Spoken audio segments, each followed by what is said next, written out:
ফটোটা ওই সাইডে ফটোটা ভাঙ্গা ওইখানে যায় এটা দুইটা তুলসী আসতো ওই তুলসী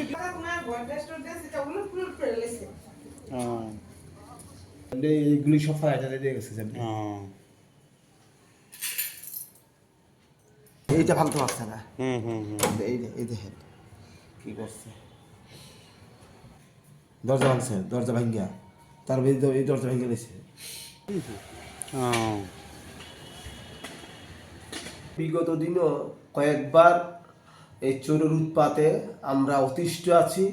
এখানে রিসেন্টলি কিন্তু দেখা যায় যে আমার আশেপাশে কয়েক জায়গাতে চুরি হয়েছে, তার পরিপ্রেক্ষিতে আমরা কিন্তু সবসময় লক্ষ্য রাখতেছি আশ্রমটার প্রতি।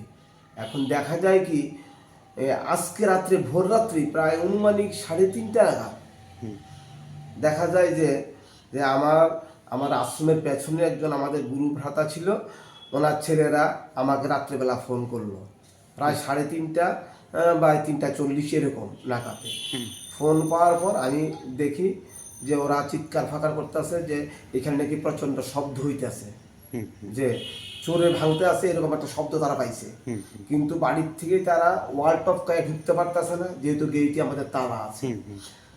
এই তালা থাকাতে চোরেরা ঠিক আমাদের পর আমাদের তিনটা প্রণামী বাক্স, একটা হচ্ছে পঞ্চপীঠের, আর একটা প্রণামী আমাদের সবসময় থাকে দরজাতে, যেহেতু আমাদের মন্দির নির্মাণের কাজ চলছে, আর একটা হচ্ছে আমাদের আশ্রমের ভিতরে থাকে। টোটাল 3টা প্রণামী বাক্স আমাদের ভেঙে আমাদের যে অর্থকড়ি ছিল সমস্ত কিছু তারা লুটপাট করে নিয়ে যায়। আচ্ছা, আর কি নিয়েছে?